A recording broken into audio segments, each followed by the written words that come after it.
কোনো বিষয়ে প্রকৃত ইতিহাস পাওয়াটাই একটা কঠিন কাজ। এটা আগে আপনাকে মাথায় নিতে হবে যে যে ইতিহাস আপনি শুনছেন এই ইতিহাস শতভাগ প্রকৃত হওয়ার কোনো সম্ভাবনা নেই। কারণ যারা ইতিহাস লিখেন তারা কোন ঘরানার লোক এটা অস্পষ্ট। এমনকি যারা ইতিহাস লিখেন তিনি যেই ঘরানারই হন না কেন আবেগতাড়িত হয়ে অতিরিক্ত কথাও লিখেন। আবার কেউ বাস্তবতাকে বর্জন করে নিজের পক্ষাবলম্বন করেন। সুতরাং সেক্ষেত্রে কারবালার প্রকৃত শব্দটি লাগিয়ে আমাকে বার্নিশ করে দেওয়া হয়েছে। কথা বলা বড় মুশকিল। এজন্য আমি আপনাদেরকে বলবো আপনারা কতগুলো বিখ্যাত ওই ইতিহাস গ্রন্থের সহযোগিতা নেবেন। আল বিদায়া ওয়ান নিহায়া, তারিখ আল কামিল, তারিখ আত তাবারি, তারিখ আল ইয়াকুবি, তাবাকাতে ইবনে সাআদ, এই সমস্ত বইগুলোকে আমরা সাধারণত মনে করি সুন্নি আকিদায় লেখা ইতিহাসের ভালো বই। আমি এটা বলছি না যে এগুলিতে বর্ণনা করা সমস্ত রওয়ায়েতগুলি শতভাগ সত্য। আমি শুধু বলছি এইগুলি অনেকটাই নিরাপদ। আমি এর আলোকে আপনাদের সামনে কিছু কথা আলোচনা করার চেষ্টা করব ইনশাআল্লাহ। এই বিষয়টি সুস্পষ্ট এবং সত্য যে কারবালার এই মর্মান্তিক ঘটনাটি, হৃদয় বিদারক ঘটনাটি কোনো মুসলমানই ভালোভাবে নিতে পারে না। যুগে যুগে কিয়ামত পর্যন্ত যত মানুষ আসবে মুসলমান, তারা কেউই এটাকে স্বাভাবিকভাবে নেওয়ার কোনো সুযোগ নেই। হযরত আলী কারামাল্লাহু ওয়াজহুর স্ত্রী মোট 9 জন ছিল। আলী কারামাল্লাহুর 9 জন স্ত্রীর মাঝে হযরতে ফাতেমা রাদিয়াল্লাহু তাআলা আনহার ঘরে 5 জন সন্তান জন্মগ্রহণ করেছেন।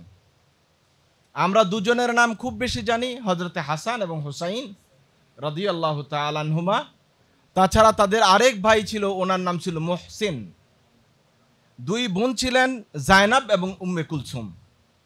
হযরতে আলী কারামাল্লাহু ওয়াজহু 14 জন পুত্র সন্তান এবং 17 জন কন্যা সন্তান মোট ওনার ছিল।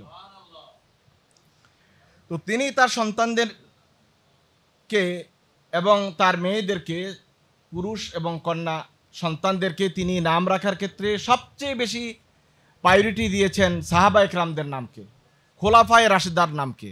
এতে প্রমাণিত হয় যে হযরত আলী কারামাল্লাহু ওয়াজহু খোলাফায়ে রাশিদার বিদ্বেষী ছিলেন না। তারা তার উপরে জুলুম করেছেন, এই কথাটি পুরোটাই অবান্তর, যেটা শিয়ারা আমাদের কাছে প্রচার করছে। যদি তাই হতো তো আদর করে ছেলের নাম আবু বকর, ওমর, ওসমান এগুলো তিনি রাখতেন না। সম্মানিত উপস্থিতি, হযরতে আলী কারামাল্লাহু ওয়াজহু 25 জিলহজ জুমাবারে তিনি 35 হিজরিতে 656 খ্রিস্টাব্দে খেলাফত লাভ করেন এবং তিনি টানা 5 বছর খেলাফতের দায়িত্ব পালন করেছেন। তিনি কুফায় তার রাজধানী স্থাপন করেছিলেন এবং সেখানে তিনি তার সময়টুকু খুব ভালোভাবেই তার খেলাফতের দায়িত্ব পালন করেছেন। যদিও সে সময়ে হযরতে মুআবিয়া রাদিয়াল্লাহু তাআলা আনহুর সাথে তার কিছুটা দ্বন্দ্ব তৈরি হয়ে গিয়েছিল। তিনি হযরতে আলী কারামাল্লাহু ওয়াজহু 40 হিজরিতে 21 রমাদান আব্দুর রহমান ইবনে মুলজেম নামক এক আততায়ীর হাতে ছুরিকাঘাত হয়ে তিনি ইন্তেকাল করেছেন, শহীদ হয়ে গিয়েছেন। আর এই শহীদ হওয়ার সময়ে তিনি তার পুত্র হযরতে হোসাইন রাদিয়াল্লাহু তাআলা আনহুকে খেলাফতের দায়িত্ব দিয়ে যান। হযরতে হোসাইন রাদিয়াল্লাহু তাআলা আনহু হাসান রাদিয়াল্লাহু তাআলা আনহু মাত্র 6 মাস খেলাফতের দায়িত্ব পালন করেছেন। তারপর মুআবিয়া রাদিয়াল্লাহু তাআলার সাথে তার বিভিন্ন রকমের বাকবিতণ্ডার এক পর্যায়ে এবং মতানৈক্যতার কারণে হযরতে হাসান রাদিয়াল্লাহু তাআলা আনহু তার দায়িত্ব থেকে তিনি সরে আসেন এবং হযরত মুআবিয়া রাদিয়াল্লাহু তাআলার সাথে কয়েকটি শর্তে তার দায়িত্ব এবং কর্তব্য থেকে তিনি সরে দাঁড়ান। 1 নম্বর, তিনি বলেছিলেন, মুআবিয়া রাদিয়াল্লাহু তাআলা আনহু আপনি দেশ চালান, আমার আপত্তি নেই, তবে আপনি এই দেশ চালানোর ক্ষেত্রে কিতাবুল্লাহ, সুন্নাতু রাসূলিল্লাহ, মানহাজু খুলাফায়ে রাশিদিন, এই 3টা জিনিস আপনাকে অবশ্যই খেয়াল করতে হবে। কিতাবুল্লাহ, সুন্নাতু রাসূলিল্লাহ, মানহাজু খুলাফায়ে রাশিদিন। 2 নম্বর বিষয় হলো, আপনি মুআবিয়া রাদিয়াল্লাহু তাআলা বলছেন আপনার ইন্তেকালের পরে বা আপনার পরবর্তী সময়ে যিনি খলিফতের দায়িত্ব পালন করবেন ওই খলিফা আপনি নিযুক্ত করে যেতে পারবেন না। সেক্ষেত্রে অবশ্যই সময়ে জীবিত থাকা মুসলমানরা, সাহাবারা বা তাবিরা তারাই সিদ্ধান্ত নেবে খলিফা কে হবে। তৃতীয় কথা ছিল যে যদি আপনি ক্ষমতায় যান, তাহলে আলী প্রেমিক যারা আছে, শিয়ানে আলী, তাদের উপর কোনো জোর জুলুম অত্যাচার করা যাবে না। আরও অনেকগুলো শর্ত ছিল, আমি কয়েকটা গুরুত্বপূর্ণ শর্ত উল্লেখ করলাম। কিন্তু মুয়াবিয়া রাদিয়াল্লাহু তাআলা আনহু এরপর টানা 20 বছর খেলাফতের দায়িত্ব পালন করেছেন। 60 হিজরি রজব মাসে তিনি ইন্তেকাল করেছেন। আর ইয়াজিদকে তিনি কোনো পরামর্শ ছাড়াই খলিফা নির্বাচন করে যান, এবং এই খলিফা নির্বাচন করার পরে হজরতে মুয়াবিয়া রাদিয়াল্লাহু তাআলা তার জীবদ্দশাতেই বিভিন্ন অঞ্চলের লোক পাঠিয়ে তাদের কাছ থেকে হজরতে ইয়াজিদের বাইয়াতটা নিয়ে নেন। কিন্তু মদিনায় 5 জন সাহাবী, মদিনা এবং মক্কায় মিলে 5 জন সাহাবী কোনোভাবেই হজরতে ইয়াজিদের বাইয়াত গ্রহণ করেন নাই। সেক্ষেত্রে বলা হয়েছে 1 নম্বর হলেন হজরত হোসাইন রাদিয়াল্লাহু তাআলা আনহু, আবদুল্লাহ ইবনে ওমর, আবদুল্লাহ ইবনে জুবাইর, আব্দুর রহমান ইবনে আবু বকর এবং হজরতে আবদুল্লাহ ইবনে আব্বাস রাদিয়াল্লাহু তাআলা আনহু, এই 5 জন সাহাবী তারা কোনোভাবেই ইয়াজিদের আনুগত্য বা তার সাথে বাইয়াত গ্রহণ করেন নাই। হযরত হোসাইন রাদিয়াল্লাহু তাআলা আনহু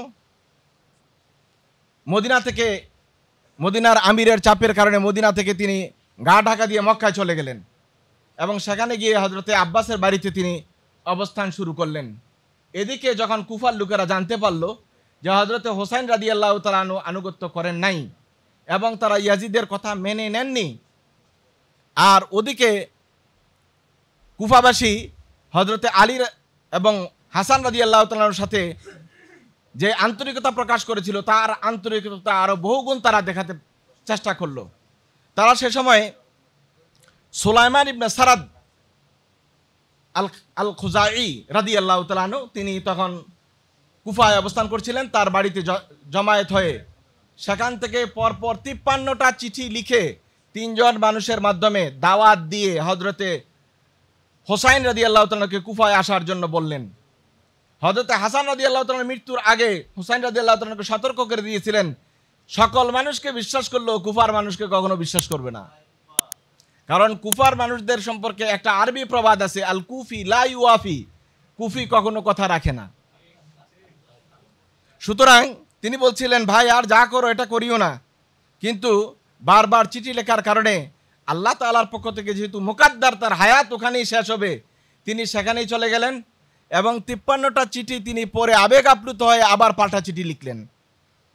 বললেন, ঠিক আছে, আমি কুফায় আসবো কি আসবো না এই বিষয়টি আমি ততক্ষণ পর্যন্ত নিশ্চিত হতে পারি না যতক্ষণ পর্যন্ত আমার চাচাতো ভাই মুসলিম না যাবে।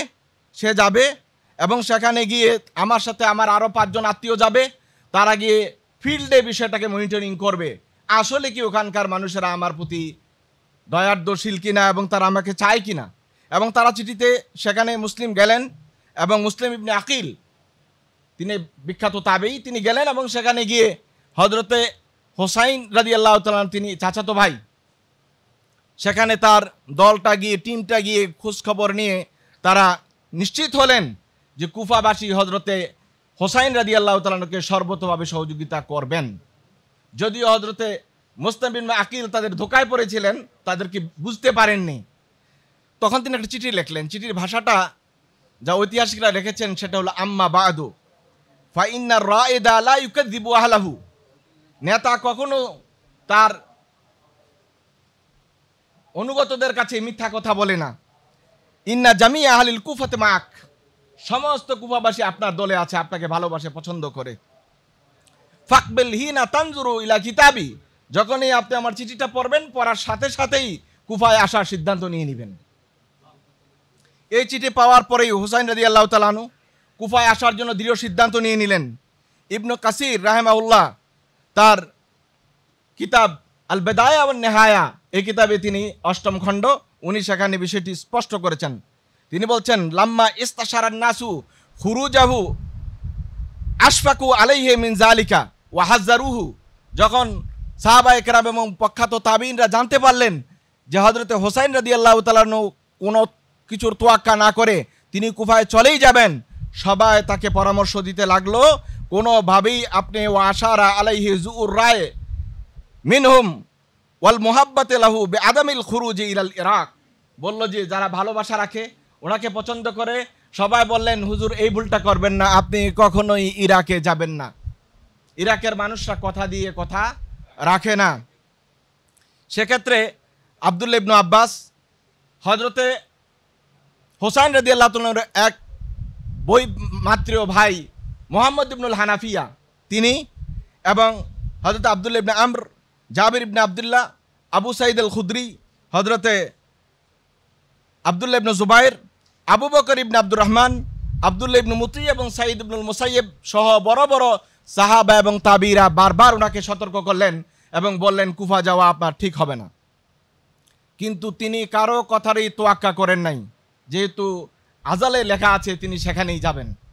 60 হিজরিতে জিলহজ মাসের 18 তারিখে তিনি কুফা মুখে রওনা করলেন এবং 60 জন কুফাবাসী লোকদেরকে নিয়ে, কুফার 60 জন লোকও তখন তার সাথে ছিল, এই কুফার 60 জন লোককে নিয়ে, আহলে বাইতকে নিয়ে তিনি বেরোনোর প্রস্তুতি নিলেন এবং প্রথমেই তিনি মদিনা হয়ে ইরাকের পথে চললেন। সেখানেও কিন্তু মদিনাবাসী তাকে, উলামায়ে কেরাম তাকে বলেছিলেন যে আপনি কুফার দিকে যাবেন না। সেখানে ইবনে জিয়াদ, আগে এখানে নোমান ইবনে বাশির রাদিয়াল্লাহু তাআলা আনহু তখন কুফার গভর্নর ছিলেন, কিন্তু যখন নোমান ইবনে বাশির কঠোর হতে পারলেন না এবং তার আচরণ অনেকটাই লিবারেল ছিল, এজন্য ইয়াজিদ তাকে বরখাস্ত করে তাৎক্ষণিকভাবে সেখানে ওবায়দুল্লাহ ইবনে জিয়াদকে গভর্নর নিযুক্ত করেছে, শুধু কঠোর হওয়ার জন্য এবং ব্যবস্থা নেওয়ার জন্য। ওবায়দুল্লাহ ইবনে জিয়াদ তো টার্গেট নিয়েছে, তার টার্গেটটাই ছিল যে কোনো মূল্যে হোসাইনকে শহীদ করে দেওয়া। এজন্য মুসলিম ইবনে আকিলকে তিনি বন্দী করলেন। 9 জিলহজ 60 হিজরিতে তাকে হত্যা করেন এবং তার আরেকজন বড় সহযোগী হানি ইবনে উরওয়াকেও হত্যা করা হয়। শুধু হত্যাই করা হয় নাই, প্রকাশ্য বাজারে তাকে শুলে চড়ানো হয়। মৃত্যুর পূর্বে মুসলিম ইবনে আকিল বলেছিলেন যে পুলিশ প্রধান ছিল ওমর ইবনে সাদ ইবনে আবি ওয়াক্কাস। আপনারা সাদ ইবনে আবি ওয়াক্কাসের নাম সবাই শুনেছেন, তিনি আশারে মুবাশশারের একজন। এই ওনার ছেলে হলো ওমর, যে হজরতে হুসাইন রাদিয়াল্লাহু তাআলা হত্যাকারীদের মধ্যে বড় ভূমিকা পালন করেছে। তখন সে রায়ের গভর্নর ছিল এবং হজরতে সাদ ইবনে আবি ওয়াক্কাস রাদিয়াল্লাহু তাআলা ইতিহাস পড়েন, দেখবেন হজরতে সাদ ইবনে ওয়াক্কাস রাদিয়াল্লাহু তাআলা তার ছেলে উমরের জন্য আগেই লানত করে রেখেছেন, বদদোয়া করে রেখেছেন। আর সমস্ত হাদিসের কিতাবগুলোতে আপনারা বললে দেখবেন, বিশেষত বুখারীতে হযরত সাদ ইবনে ওয়াক্কাস রাদিয়াল্লাহু তাআলা মুস্তাজাবুদ দাওয়াত ছিলেন, যেটা দোয়া করতেন এটাই কবুল হয়ে যেত। তো ছেলের ব্যাপারে আগেই বদদোয়া করে রেখেছে, এটা কবুল হয়ে গেছে। তখন তিনি এই উমর ইবনে সাদকে মুসলিম ইবনে আকিল বলেছিলেন, আল্লাহর ওয়াস্তে আপনি এই খবরটা পৌঁছিয়ে দেন কাকে? হযরতে হোসাইনকে, তিনি যেন আর কুফার দিকে না আসেন, কারণ আমার যে পরিণতি হয়েছে তার সেই পরিণতি হবে। তখন তিনি বলছেন যে আমি এটা বলে দিন, এর যে বেহালেকা, আপনি চলে যান আপনার পরিবারকে নিয়ে, ওয়ালা ইয়া গুররান্নাকা বেহালিল কুফা, আহলে কুফা দিয়ে আপনাকে যেন ধোকায় না ফেলে, আপনি এই কথাটুকু একটু জানিয়ে দেন। ফাইন্না আহলাল কুফাতে কাদ কাযাবুকা ওয়া কাযাবুনি, তারা আমাকে মিথ্যা প্রতিপন্ন করেছে, আপনাকেও মিথ্যা প্রতিপন্ন করবে।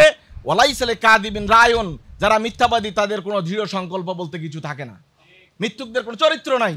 সুতরাং আপনারা ওখানে যাবেন না, দয়া করে এই কথাটা ওনাকে জানিয়ে দেন। কিন্তু হযরত হোসাইন রাদিয়াল্লাহু তাআলা সেটা জানতেও পারলেন না। তিনি জাবালাতে চলে আসলেন, অথবা সেখানে সারাফা নামক জায়গা ছিল, সেখানে চলে আসলেন। আর সেই এলাকার তখন গভর্নর ছিল মুসলিম ইবনে সাদ ইবনে আবি ওয়াক্কাস, ওমর ইবনে সাদ ইবনে আবি ওয়াক্কাস, যার কথা একটু আগে বলেছি। তিনি সেখানে গভর্নর ছিলেন। তিনি তো খবর পাঠালেন না, বরং হযরতে হোসাইন রাদিয়াল্লাহু তাআলার মুখোমুখি হওয়ার জন্য তাকে বাধ্য করা হলো। জিয়াদ বলল যে অবশ্যই তুমি হোসাইনের সাথে দেখা করো। হোসাইন রাদিয়াল্লাহু তাআলার সাথে যখন দেখা করলেন, হোসাইন রাদিয়াল্লাহু তাআলা বললেন, আমার হাতে 3টা অপশন আছে, এই 3টা অপশনে যে কোনো একটা করার জন্য আপনারা দয়া করে আমাকে অনুমতি দিতে পারেন, আমি অপশন চাই। কিন্তু উনি এখানে পৌঁছে যখন জানলেন যে হযরতে আকিল শহীদ হয়ে গিয়েছেন, তখন পরিবারের লোকদেরকে নিয়ে বসলেন, পরামর্শ করলেন, তোমরা এখন কি বলো, আমরা কি ফিরে যাব নাকি কুফার দিকে অগ্রসর হব? তখন সবাই সমস্বরে বললেন, না, তারা যেভাবে যে রাস্তায় গিয়েছে আমরা সে রাস্তায় যাব। তখন হযরত হোসেন বলছিলেন, লা খায়রা ফিল আইশি বাদা হাউলা, ওরা যেমন শহীদ হয়ে গেছে তারপর বেঁচে থাকায় আর কোনো মজা নাই, কোনো দরকার নাই, কোনো প্রয়োজন নাই। একথা বলে তিনি এগুতে থাকলেন। আর কিছু কিছু সদস্য বললেন যে হুজুর, মুসলিম ইবনে আকিলকে যেভাবে কুফার লোকেরা হত্যা করেছে বা বরণ করে নেয়নি, আমরা সেটা আশা করি না। আমরা আশা করি আপনি আল্লাহ রাসূলের দৌহিত্র, আপনারকে তারা বুকে জড়িয়ে নিবে। আসলে ঘটনা সেটা ঘটে নাই, তারা কখনোই হযরত হোসেনকে বুকে জড়িয়ে নেয়নি। সম্মানিত উপস্থিতি, তো রায়ে যাওয়ার পর তিনি বলছিলেন যে আমাকে 3টি পথের যে কোনো একটি পথ অবলম্বন করার সুযোগ দেওয়া হোক। এক, আমাকে ইসলামী রাষ্ট্রের সীমান্ত এলাকায় দিয়ে দেওয়া হোক, তাহলে আমি সেখানে কাফের বেঈমানদের বিরুদ্ধে জিহাদ করব। দুই, সেটা যদি না হয় তাহলে আমাকে এখান থেকে ইয়াজিদ ইবনে মুয়াবিয়ার কাছে সিরিয়ায় যাওয়ার ব্যবস্থা করা হোক। তিন নম্বর, যদি তাও না হয় তাহলে আমি যেখান থেকে এসেছি অর্থাৎ মদিনা থেকে এসেছি, আমাকে মদিনায় ফেরত যাওয়ার সুযোগ করা হোক। এই তিনটি কথা যখন তিনি বললেন, ওমর ইবনে সাদ এই তিনটি জিনিস লিখে দূত মারফতে ইবনু জিয়াদের কাছে পাঠালেন। ইবনু জিয়াদ যেহেতু ওনাকে হত্যা করার জন্য দৃঢ় সংকল্প ছিলেন, তিনি কোনো কথাই আর শুনলেন না। তিনি বললেন কথা একটাই, শামার ইবনে জুল জাউশান, যাকে আপনারা সীমার হিসেবে বাংলায় জানেন, এই শামার ইবনে জুল জাউশান তার মাধ্যমে চিঠিটা ফেরত পাঠালেন এবং বললেন কোনো অবস্থাতেই নয়, কোনো শর্তেই আমরা মানি না, একটাই শর্ত, হোসাইন আমাদের রাতে বাইয়াত নিতে হবে, আত্মসমর্পণ করতে হবে। হোসাইন রাদিয়াল্লাহু তাআলা তার এই শর্ত মানলেন না। সুতরাং 61 হিজরির 10ই মুহররম শুক্রবার 32 জন ঘোড়সাওয়ার এবং 40 জন পদাতিক নিয়ে হজরতে আব্বাস ইবনু আলী রাদিয়াল্লাহু তাআলা আনহুর হাতে পতাকাটা দিয়ে যুদ্ধের জন্য তারা প্রস্তুতি নিলেন, হজরতে হোসাইন রাদিয়াল্লাহু তাআলা আনহু। কিন্তু তিনি তখন শুধু প্রস্তুতি নিয়ে রেখেছেন আত্মরক্ষার জন্যে। যুদ্ধে কিন্তু তিনি প্রথম আক্রমণ করেন নাই। ঐতিহাসিকরা বলছেন আক্রমণ করেছিল উমর ইবনে সাদের বাহিনী, তারাই প্রথম আক্রমণটা করেছিল। হোসাইন রাদিয়াল্লাহু তাআলা আনহু সেখানে এই বিশাল বাহিনীর বিপরীতে তার করার কি ছিল আপনারা ভালোই জানেন। কি করার থাকে সেখানে 72-73 জন মানুষ, ধরেন 200 মানুষ, আর সেটার বিপরীতে এত 4000 সৈন্য, কোনো বর্ণনায় 12,000 সৈন্যের কথা বলা আছে। শুধু 500 জন তীরান্দাজেই তীর নিক্ষেপ করতেছিল, সেখানে বাঁচার কি ব্যবস্থা আছে? এই অবস্থায় একেবারেই মৃত্যুর মুখে দাঁড়িয়ে যতটুকু সম্ভব লড়াই করার তারা লড়াই করে যাচ্ছিলেন। সেই যুদ্ধে হজরতে হোসাইন রাদিয়াল্লাহু তাআলার পরিবারের সদস্য সহ মোট 72 জন লোক শাহাদত বরণ করেছেন। আহলে বাইতের 72 জন লোক শাহাদত বরণ করেছেন। এখানে আরেকটি আশ্চর্যের বিষয় হলো এটা, উমর ইবনে সাদের এত বড় বাহিনী, তার বাহিনী থেকেও কিন্তু 80 জন মারা গেছে। তাইলে হজরতে হোসাইনের তো সবাই মারা যাবে, এটা স্বাভাবিক, কিন্তু এত বড় বাহিনীর 80 জন মারা যাওয়া কিন্তু এটা কিন্তু আশ্চর্য জিনিস, এটা মারা যাওয়ার কথা না। সংখ্যায় তারা আরো বেশি পরিমাণে মৃত্যুবরণ করেছে। তো হজরত হোসাইন, আমার কথা প্রায় শেষের দিকে আমি চলে এসেছি। হজরত হোসাইন রাদিয়াল্লাহু তাআলা আনহু যখন শহীদ হয়ে গেলেন, অনেকগুলো রেওয়ায়েত আছে, এই রেওয়ায়েতগুলোকে যাচাই করা যে কি কঠিন, এবং এখানে কথা বলাও কঠিন। আপনি একটু এদিক সেদিক কথা বলেন, মিডিয়ায় দেখবেন আপনার বিরুদ্ধে আরেক দল শুধু চিৎকার শুরু করে দিয়েছে, ও পড়েও না, জানেও না, কিছু না, শুধু আপনার বিরুদ্ধে বলতেই থাকবে। হযরত হোসাইন রাদিয়াল্লাহু তাআলা আনহুর পরে ছিলেন আহত অবস্থায়, তিনি তখনই মৃত্যুবরণ করেন নাই। কোন কোন বর্ণনায় এমন এসেছে তার গায়ে তখন 33টা ছিল তীর এবং বর্ষার আঘাত, 34টা ছিল আপনার তরবারির আঘাত। এই অবস্থায় হযরত হোসাইন রাদিয়াল্লাহু তাআলা আনহু মাটিতে লুটিয়েছিলেন, কিন্তু তখনও জীবিত ছিলেন। শামার ইবনে জিল জাউশান, যিনি ইবনে ইয়াজিদের দূত হিসেবে এখানে দায়িত্ব পালন করতেছিলেন এবং সেনাবাহিনীর একটা অংশের নেতৃত্বে ছিলেন, তিনি ডেকে বললেন, কে আসো হুসাইনকে হত্যা করার জন্য, আসো। তখন জুরা ইবনে সুরাইকা তামিমি এবং সেনান ইবনে আনাস বর্ষা দিয়ে ধরে রেখেছে, আর জুরা ইবনে সুরাইকা তামিমি হযরত হোসাইন রাদিয়াল্লাহু তাআলা আনহুর মস্তকটাকে শরীর থেকে আলাদা করে ফেলেছে।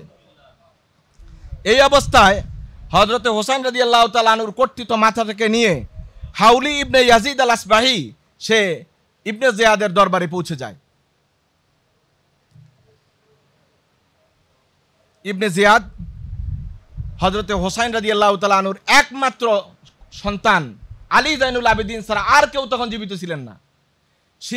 শামার ইবনে জিল জাউশান, যাকে আমরা সীমার বলে জানি, সে কিন্তু ওনাকে হত্যা করার চেষ্টা করেছিল, কিন্তু তিনি একেবারে ছোট ছিলেন এবং অসুস্থ ছিলেন, অন্যদের বারণের কারণে তাকে হত্যা করা হয়নি। একমাত্র আলী রাদিয়াল্লাহু তাআলার জীবিত সন্তান, তিনি জীবিত ছিলেন, পুরুষ সন্তান আর কেউ জীবিত ছিল না। আর সমস্ত নারীদেরকে বন্দী করে, বন্দীদের মতো করে তাদেরকে কুফায় নিয়ে যাওয়া হয়।